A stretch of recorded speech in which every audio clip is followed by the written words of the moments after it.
I'm Beiber to find the solution. This is lick of the month number 2.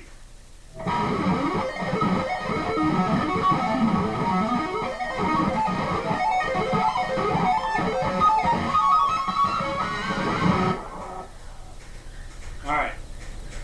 That was lick of the month number 2. I'm using a 7-string guitar, tuned down a half step. This lick is in diminished. It's in E flat diminished.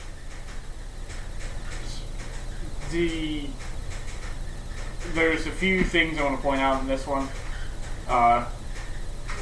There's most of it's legato. There's all of it's just about all of it's string skipping. There's a little bit of tapping. And it's a pretty big stretch. So you gotta warm up. This scale length's a little longer. It's 26.5 inch instead of 25.5 inch. This is the Schecter. And I noticed a big difference going from like regular 25.5 to this. And it was still somewhat of a stretch then, but now it's a little more. Especially when you're going all the way down to the lower strings and you gotta reach all the way around them. Make sure you warm up before you do this one. And something that it'll help you to be able to play this a little faster and then shift it around in different keys is that since it's diminished, it's easy to make it symmetrical. So you only have to remember like 1 or 2 shapes for the whole lick. So it takes a lot of the thinking out of it. A lot of the symmetrical licks I think are a little bit overlooked. I know like Dimebag Darrell and Cowboys from Hell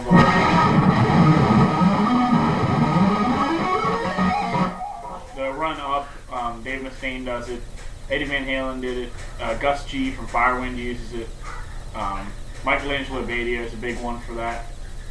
A bunch of people, and Cameron Barton.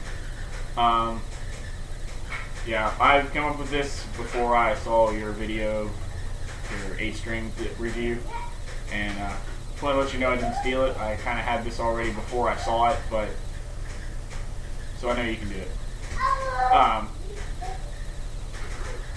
So really the only thing for this lick is everything's minor thirds, so there's 2 frets in between each fretted note.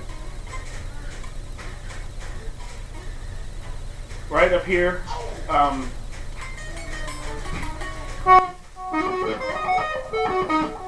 there's just those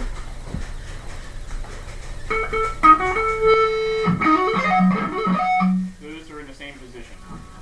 When you go first string, third string, third string, third.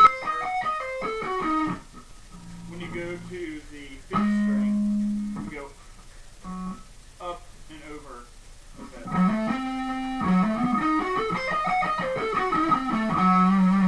Then when you go to the 7th string, you go up a string, down a string, and up a fret again.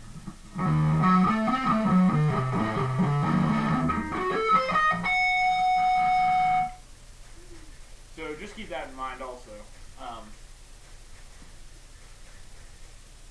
That's really all it is. The rest of it is just when I tap, I'm tapping up another minor third and sliding the shape up a minor third.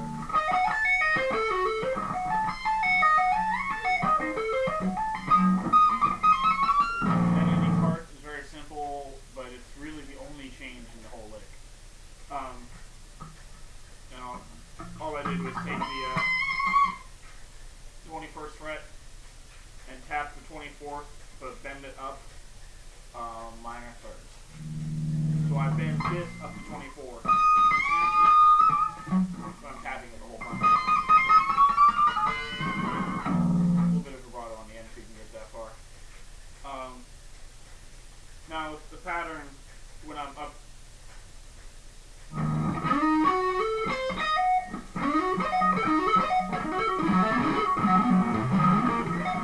Okay, so it's like I'm always starting with my first finger every time.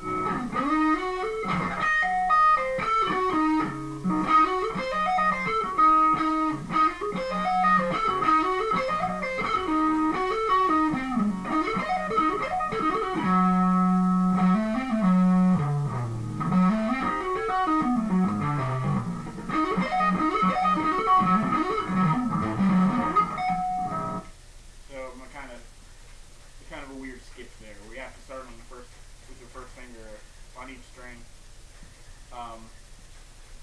That wasn't something that I made a conscious decision. I don't know. That one just happened. So I'll play it all together slow again for you, and then I'll play it up to speed.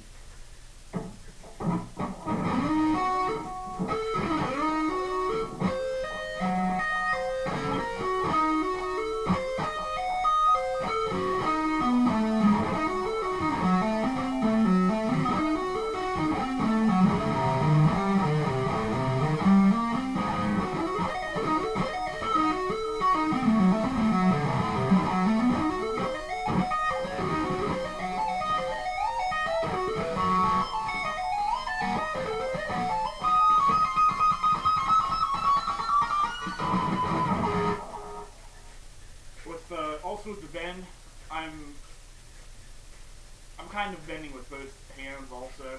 I'm mostly bending with my left hand and just tapping, but I'm also trying to pull up a little bit with it when I'm tapping.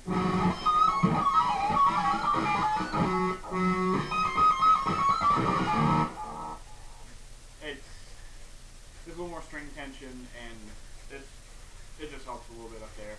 You'll find a new trick on your own to help you make that a little easier. But that's pretty much it.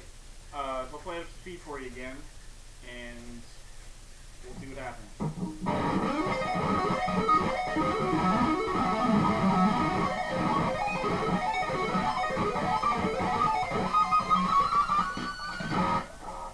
There we go.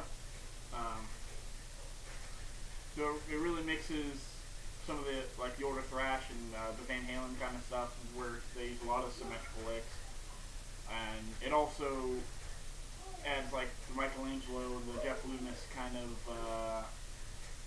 They like the diminished and whole tone and scales like that, and they also just make it a little more intense, add a little bit more to it. It's really not a hard lick. It sounds and looks impressive, but using the symmetrical patterns really helps take a lot of the thinking out of it. And diminished is just easy to use, make symmetrical licks out of, since the intervals are all the same. So mess around with different scales and try to find different notes that fit, make symmetrical licks out of them, and you can shift it around in any key and nothing changes other than where you're playing it. So hope you learned something from this, and check me out next month.